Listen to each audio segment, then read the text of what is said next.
You're listening to a podcast from the BBC World Service. This is Hard Talk with me, Zainab Badawi. Thanks for downloading this edition of the programme, and I hope you enjoy it. Welcome to Hard Talk on the BBC World Service with me, Zainab Badawi. My guest is South African jazz legend and political activist Hugh Masekela. His life and music have reflected the struggles of the anti-apartheid era and then the years of black majority rule. So why does he now describe South Africa as fast turning into a rubbish dump and becoming removed from its authentic African culture? Hugh Masekela, welcome to Hard Talk. Thank you, Zainab. You were born in 1939 in Witbank, about 100 miles east of Johannesburg. You said, if I have a trumpet, I won't bother anybody. You say music is your religion. No, well, you know, I was obsessed with, I was actually bewitched by music from infancy. And when I was 5 years old, my parents, to get me away from the gramophone, had me play the piano. They got me piano lessons, and like 9 years later I saw a movie about a trumpet player, big spider big, it was called Young Man with a Horn, and I had to play the trumpet. And in fact, it was a man of religion, Father Trevor Huddleston, who gave you your first trumpet. He was the chaplain of my boarding school, St. Peter's in Johannesburg. And he was interested in everybody. He knew my parents, he knew everybody's parents, and he was especially interested in restless people, which I was. And I was in bed with a cold, a bad flu, and he said, what would make you happy? Because I was always in trouble with the authorities anyway. And when you're expelled in those days, there was no other chance for you. And I said, Father, if I can get a trumpet, I won't bother anybody anymore. He said, are you sure, creature? I said, I'm positive. And with his last 15 pounds. Right? With his last 15 pounds. Yeah, he sent me with a note to the music store. He knew everybody, and Bob Hill was the manager of the store as a Scotsman. He said, Father is crazy, a thing for the 15 pounds for a trumpet. But he put in his own little money to do. Everybody really respected him. That one act of kindness, and of course he was a great anti-apartheid activist, wasn't he? He got me a trumpet teacher. And I'd already knew the rudiments of music as a piano player, so I learned it very quickly. Trevor Huddleston to thank for your legions of fans throughout the decades for bringing us the work and music of Hugh Masekela. He was an amazing man in that when he was deported from South Africa, where he fought apartheid harder than anybody at the time. He came over and he was just obsessed with the freedom of South Africa, and he started the anti-apartheid movement when he came here. Sure. And for 20 years he had Trafalgar Square, where South Africa House is occupied. Yes, yes. Well, listen, let's just see a clip of you performing. You're singing Stimela, and this was at a venue in Johannesburg about 5 years ago.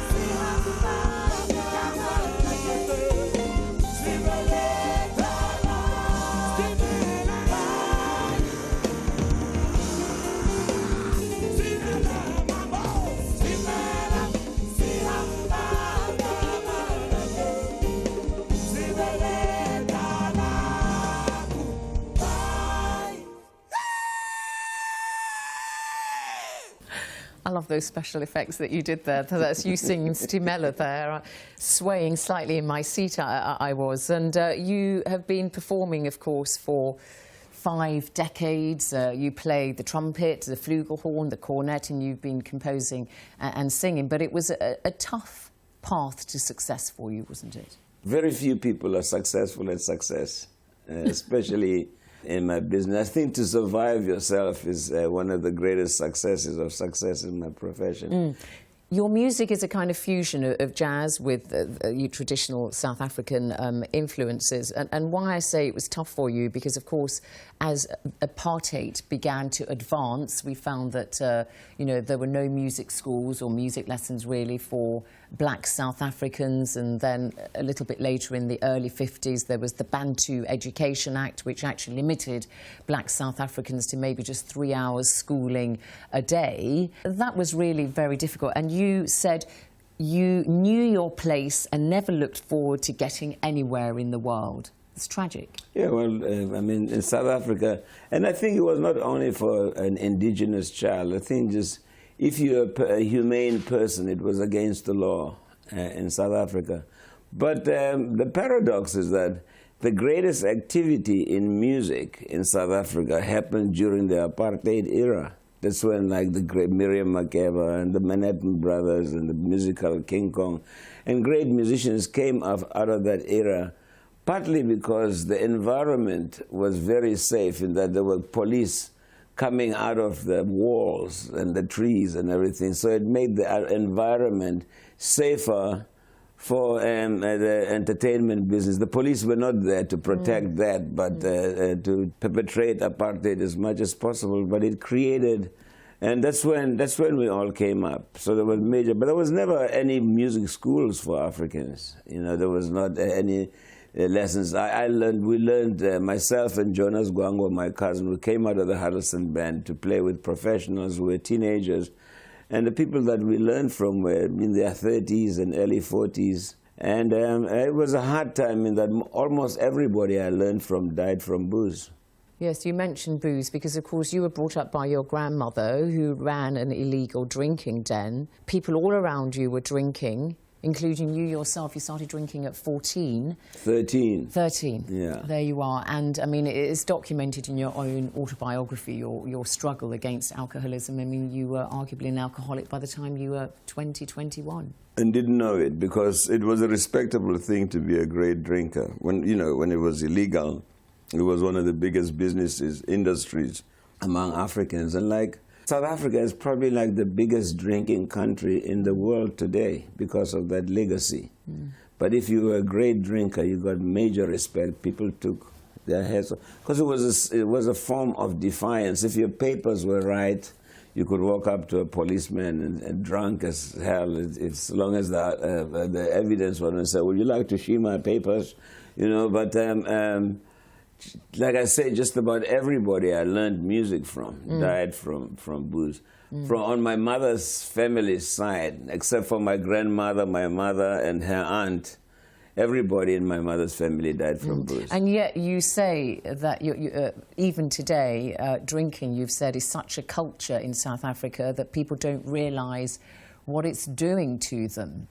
Well, I mean, I don't know if you've ever seen the holiday statistics, like end of the year statistics but people, more than 17,000 people die a year in road accidents in South Africa.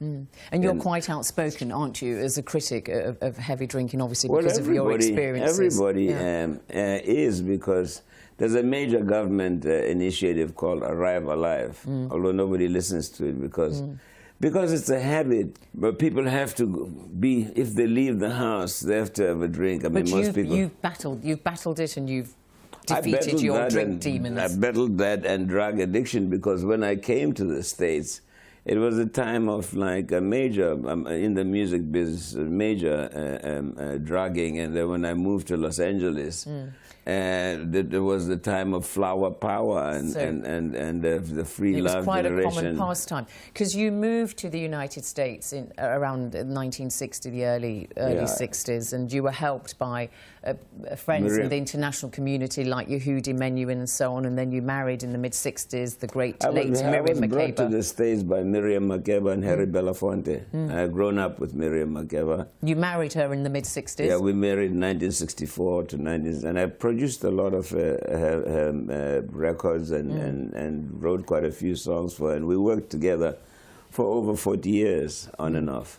And you enrolled at the Manhattan School of Music. You enjoyed the tutelage of Dizzy Gillespie, Louis Armstrong, and you developed, that's when you began developing your own unique style of Afro jazz. When I went to the States as a bebopper, you know, as a hell of a jazz musician, but everybody said, hey, you know, you're just going to be a statistic if you came here for jazz, but we would like to hear some of your African stuff, you know.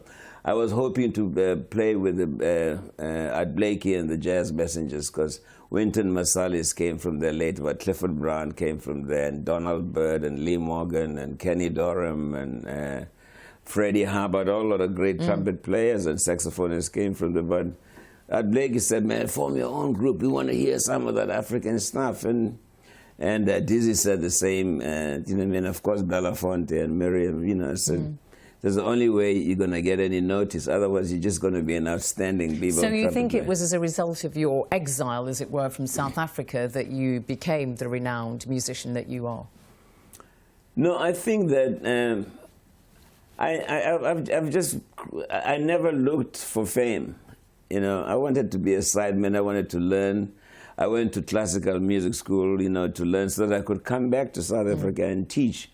But having been in the company of major activists, like Belafonte was the biggest fundraiser for the civil rights movement, and we're involved in all the fundraising. And I learned from him more than anybody else that if you come from a people who are underfoot and you get your juice from them, you know, then if you don't talk about them, there's something wrong with you. You said on Channel 4 News here in the UK 5 years ago, my music was never meant to be political or even campaigning. I just sought to connect. And yet we all know Hugh Masekela as an activist, an anti-apartheid voice, as much as you are a musician. Well, I came from an activist community. You know, you have to realize that as children, we grew up in marches and boycotts and rallies. And, I mean, we saw people like Nelson Mandela and them when they were in their 20s, you know, at rallies.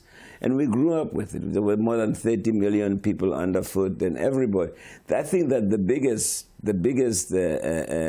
liberators for South Africa were all those people that are unknown that made South Africa ungovernable, and the ones who lost their lives, you know, when they're never mentioned. But we grew up in an atmosphere of like protest. Sure. But you again, in an interview in 2012, when you were asked what was the best experience of your career, you said returning home after 30 years of exile and having a second chance to start life in the arm of my folks has been great for me. But why were you away from South Africa for 30 years? Well, I couldn't go back to South Africa after 1964, and you know, our passports were taken away. In fact, sympathetic countries. I traveled on a Guinean passport, then a Liberian passport. So it wasn't in any way self-imposed exile? You were not allowed back until 1990? My mother died in 1978, and my sister and I couldn't go and bury her. So the earliest you could go back... Miriam's mother died 3 months after she left South Africa, and she couldn't go back to go and bury her. So the earliest you could go back was 1990, because we often hear about your self-imposed exile. You're saying that you could not have gone back before 1990. No. Okay. I could have, but then I would have gone, you know... I mean, the government was so crazy by then that I could have gone right away to jail and who knows what else.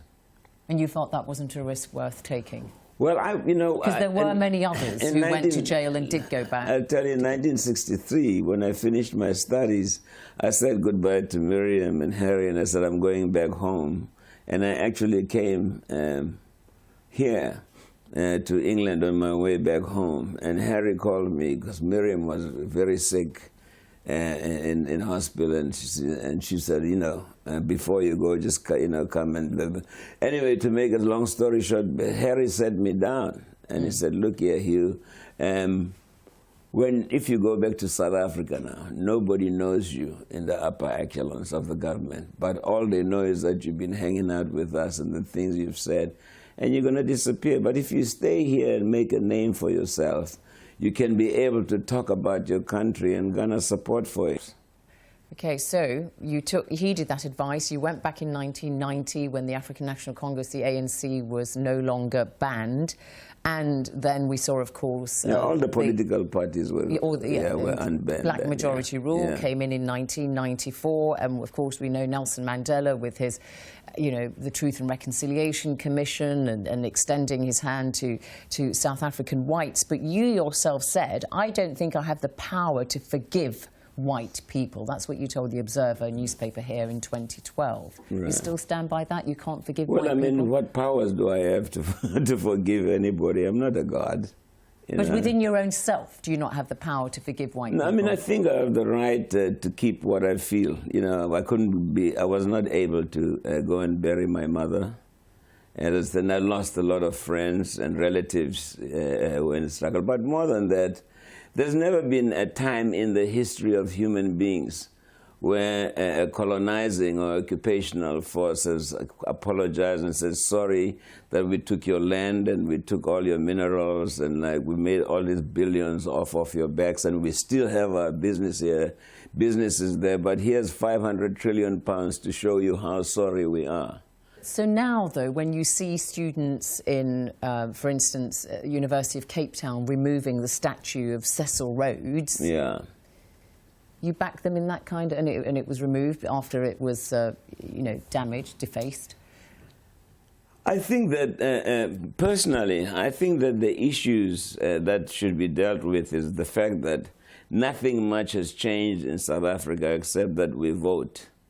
But economically, we don't own the country as a people who were oppressed.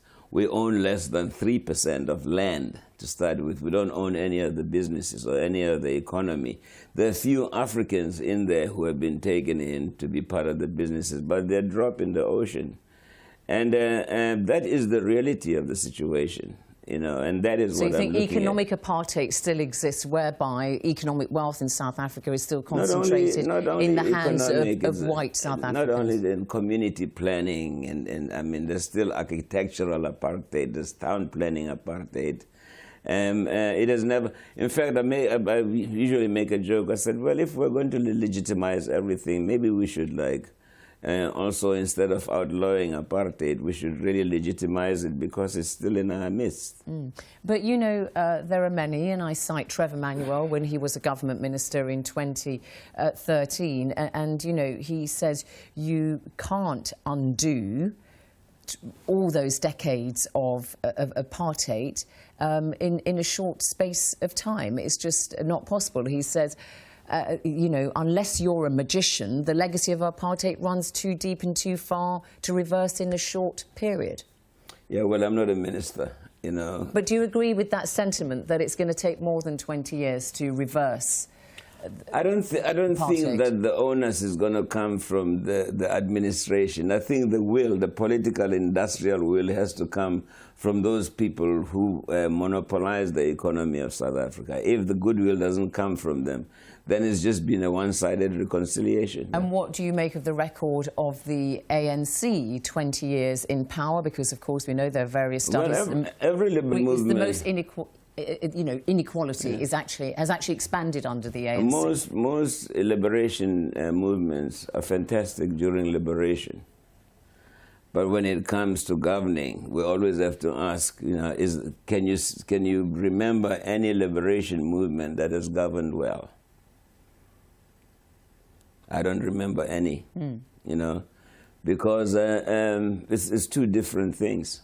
But then, they inherit the power, and then from there you hope for the best.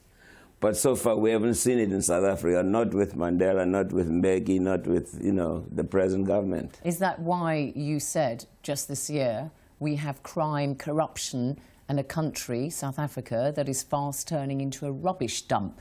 That's a very, very strong language there. A strong language. Well, I think it's much worse than that, because if you're free and you can't walk around at night in your own country, then what kind of freedom We've got a new is it? constitution, people's human rights are, enshrined constitutionally, gay rights and so on. It's all paper stuff, there's gay rights, but gay people have a rough time in the townships, So you can write stuff down and you can decree laws, but are they for real? I mean, you have problems here in England.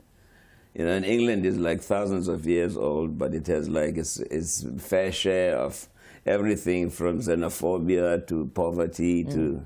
Well, you mentioned xenophobia, and of course we all saw that very ugly face of, actually not xenophobia really, but Afrophobia, where South Africans, black South Africans, turned on other Africans working in their midst, be they Nigerian, be they Somali. They trashed their properties and their businesses, and people were fearful for their lives. Yeah.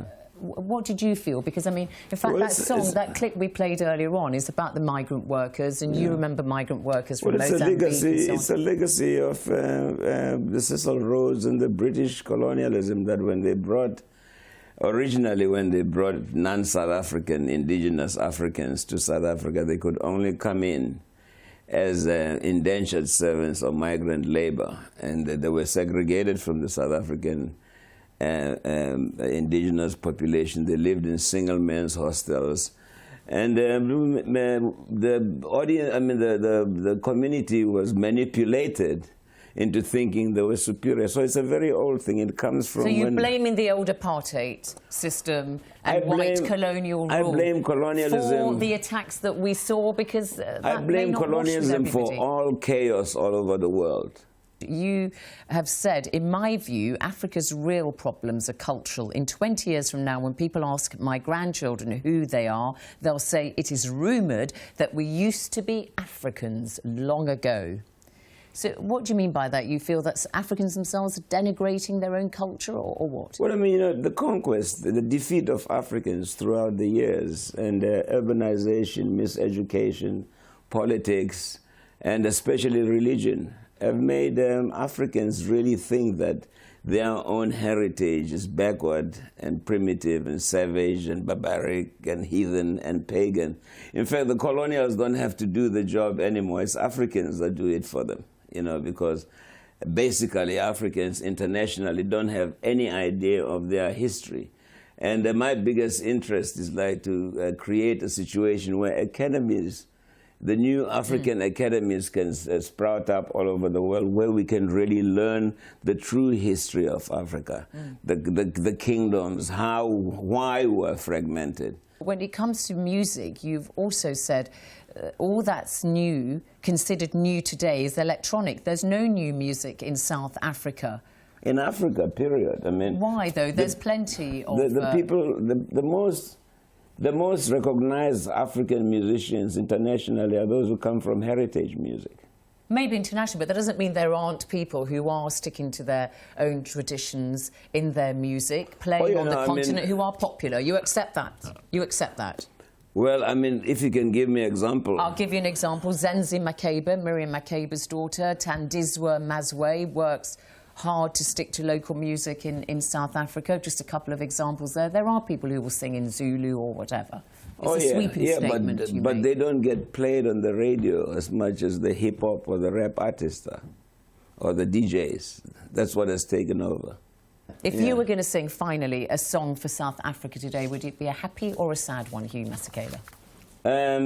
You know, I'm not regional, Zainab. I'm always trying to... OK, for Africa, would you sing a happy or a sad song for Africa? No, if I had to sing a song for Africa, it'd be a song of wish, you know, and it would be Down with the Borders of 1886. That would be my song. Hugh Masekela, thank you very much indeed for coming on Hard Talk. I don't shake hands. You mind if I hug you? Yes, thank you. This edition of Hard Talk was presented by me, Zainab Badawi. For details of our complete range of podcasts and our terms of use, go to bbcworldservice.com/podcasts.